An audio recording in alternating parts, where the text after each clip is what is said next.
Hello guys, Coach Gigi here, and in this video I want to talk about training to failure. If it's optimal to train to failure or you should train to failure for each workout, well, I would say it's not optimal and you shouldn't. And I'll explain a bit why, just stay with me. This question came from one of my clients. He asked me if he should take all the exercises to failure.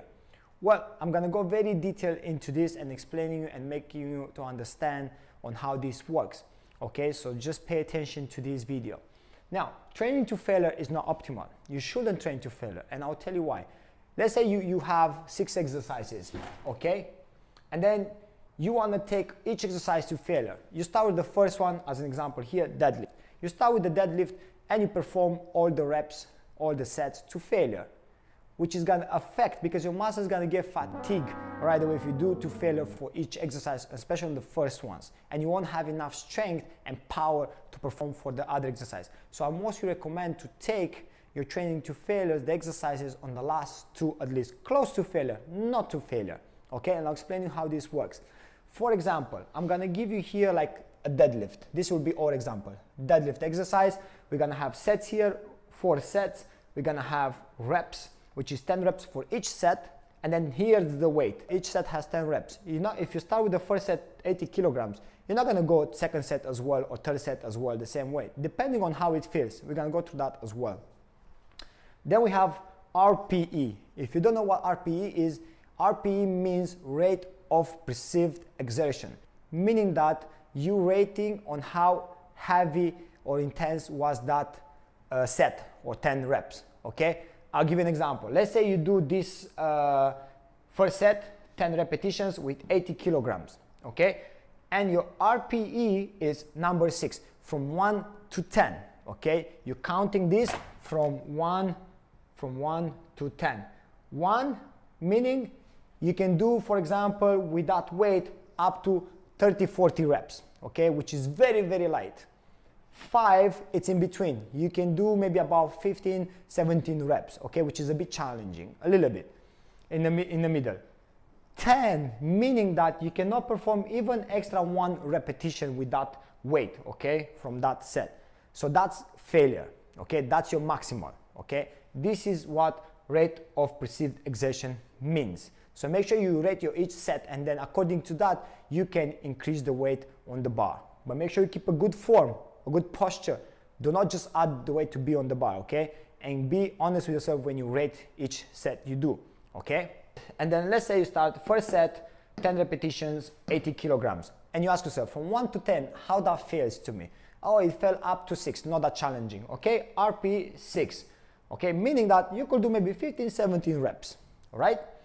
Then you go the second set. What you doing? Second set, again, 10 repetitions, but you add 5 kilograms extra on the bar. Okay, but now RPE, rate of perceived exertion, is 7, which increase a bit. It gotta be more difficult. Then you're gonna have, like, you could do, for example, with that weight 85 kilograms, you could do 13 to 15 reps. Okay, meaning that you still have more strength there. Then you move on, after resting, you move on to the third set. You do the third set, again, 10 repetitions, and you add 2.5 kilograms on the bar. Do not exceed with a lot of weight on the bar, add little by little, and every time you ask yourself on a 1 to 10 how that feels, and according to that you increase. As the previous one, we had 7, was quite challenging, okay? So we have 87.5, we added 2.5 kilograms extra from the previous set, okay? Meaning that we could do, okay, 11 to 13 repetitions, okay? So we still could do more than 10. Then you have the fourth set, which we're gonna take it close to failure, not to failure. Failure meaning you cannot go, maybe even the 10 one is barely doing it, the last rep. So what we're gonna do is we're gonna go close to failure. Let's see how it works. Fourth set, 10 repetitions, and you go maybe with the same way because your body got fatigue, right? So you go 87.5 again, but this time the RPE is not on 8, it got 9 because you did all these sets, okay, all these reps, all this weight, your body already got a bit fatigued, right? So meaning you're gonna reach on the 9. Which is very good. That means it's challenging, okay? So this is your total weight then, okay? Your maximal weight for the 10 repetitions and is the RPE 9. Meaning that you could do 11 to 12 maybe. So it's good to live like that, because after deadlift, you move on to the next exercise and then to the next exercise.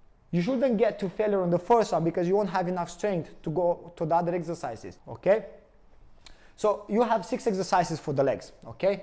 So what I would say is to perform to failure, close to failure, which is number 10, okay, on the last 2 exercises only. For example, let's say you have isolation exercise, which is leg extension, okay, on the machine. You can perform that if you have 15 reps, 20 reps prescribed in your training plan, perform these 20 reps to the RPE 10, okay, to the maximal, okay? Don't perform like on RPE 8 or 7. Ask yourself, you know, how it is from 1 to 10. This is all about you guys. It's all about you, how you ask yourself, how you rate each set you're doing. And in this way, you also increase the weight for each exercise, okay? Let's say you do, for example, another exercise. For example, barbell back squat, okay? Barbell back squat. And then you do on the barbell back squat, first set 10 repetitions, and again, you go with 80 kilograms. The same way, RPE 6, and then you go the second set, 10 repetitions, and then you keep adding the weight on the bar by just seeing on how this RPE is increasing. You know, but don't increase the weight. If you was on the number 5, increase with the 5 kilograms. If you was on number 7, add little, 2.5. If you was on number 8 and you feel you can go a bit more, add 1.25 kilograms. Do not go like heavy weights. Increase slowly, little by little. And then the next time, next workout, when you do this exercise again, you know already what's your maximal weight, which is 87.5 for 10 repetitions.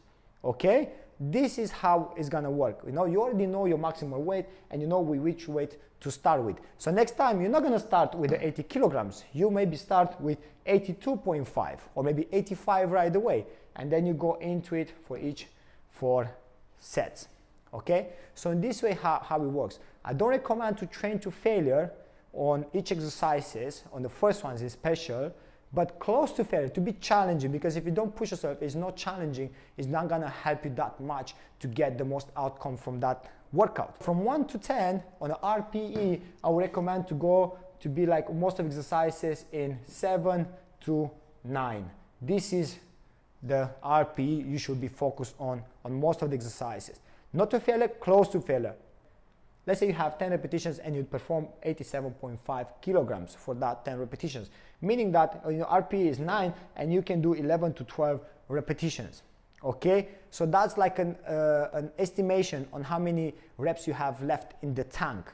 Okay, so always give like this, leave like 1 or 2 repetitions in the tank. Okay, do not go to failure.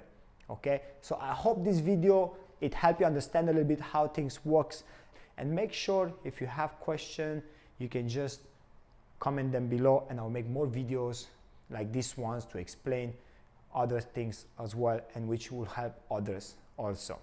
Till then, make sure you train properly in the gym, pay attention to the technique, and make sure you always rate your repetitions when you're training. Take care.